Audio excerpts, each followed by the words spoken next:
वालेकुम दोस्तों, मैं आ तुहाडा वीर रज़ा हाशमी ते तुसी वेखते पै जे लाहौर पंजाब दा यूट्यूब चैनल। अज असी आए आ नवे दोस्तां दे कोल। इत्थे कुछ वीर पट्ठे वड्डदे पए सन ते असी कहा चलो इन्हां नाल चल के चार गल्लां कर लईए। आओ मिलाने आ तुहानूं इस वीर दे नाल। अस्सलाम वालेकुम वीर जी। वालेकुम सलाम जी। वीर जी सब तो पहले तो अपना नाम दसो। मेरा नाम शमशाद अली। शमशाद अली भाई जी, किहड़ी जगह वे? ना पिंड लाहौरियां वाला जी। अच्छा जी, ते जिला केड़ा वे? जिला शेखपुरा तहसील मलेरके। अच्छा जी, ये जी पिंड लाहौरियां वाला दे करीब ही है एक जगह जिथे असी खड़े हैं। फार्म जी मियां आशमीन दा। ये मियां साहब का कोई फार्म है, उत्थे मेरे भरा मेहनत मजदूरी करन डे ने।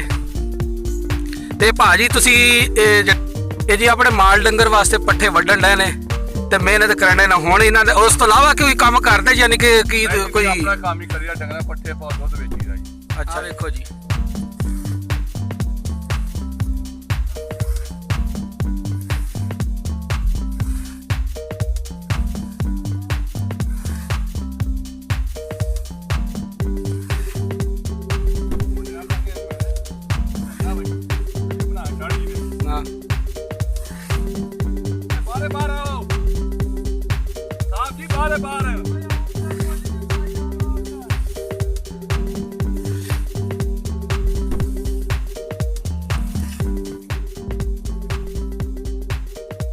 भाजी किला पैली कितनी देर च वड़ लेंदे जे इहदे नाल?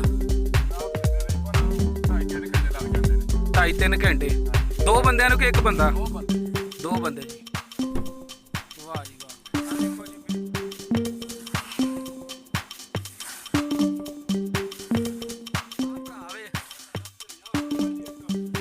वीर जी कितनी देर च ट्राली भर लेंदे जे?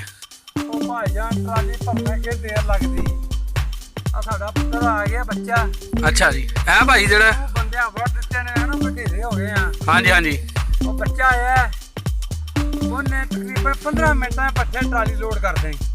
नहीं 15 मिनटां च नहीं, ये तो गल झूठ है ना कि 15 मिनटां ट्रालियां अंदर नहीं लोड होंदियां। खड़ने ने असां जिन्ने सानू चाहिए। अच्छा जिन्ने तुहानू चाहिए ने, मैं कहा शायद पूरी ट्राली भर दिओ। ਅਸੀਂ ਭਾਈ ਕਿਹੜੀ ਮੰਡੀ ਕਰਨੀ ਹੈ? अच्छा अपने माल वास्ते बनते जी, ठीक है। ਉਹ ਅਸੀਂ ਉਹ ਜਿਹੜਾ ਕਿੱਲਾ ਪੈਲੀ ਹੁੰਦੀ ਹੈ ਨਾ, हाँ जी हाँ जी, ਉਹਦੇ ਡੰਗ ਵੀ ਕਰਨੇ ਹੁੰਦੇ ਨੇ। ठीक ਯਾਰ ਇੰਨੇ ਦਿਨ ਇਸ ਕਿੱਲੇ ਚ, ਇੰਨੇ ਦਿਨ ਇਸ ਕਿੱਲੇ ਚ।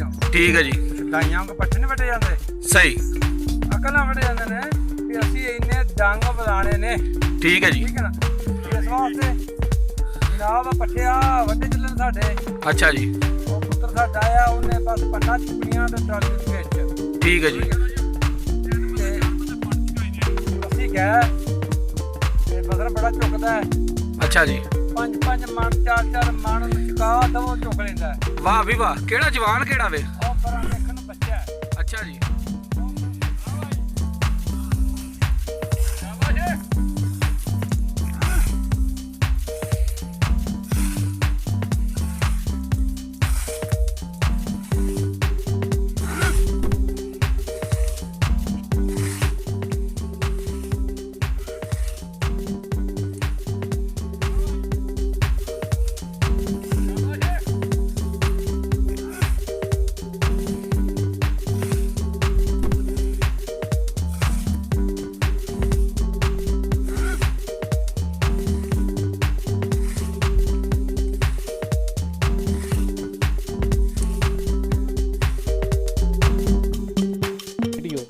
अगर तुहानू दोस्तों अज की वीडियो अच्छी लगी है तो साडा चैनल लाहौर पंजाब दा नू सबसक्राइब करो, लाइक करो तो शेयर करो तो कॉमेंट्स बॉक्स में दसना इन्हां दोस्तों की गल तुहानू कैसी लगी और पिंड की सैर करके तुहानू कितना मज़ा आया।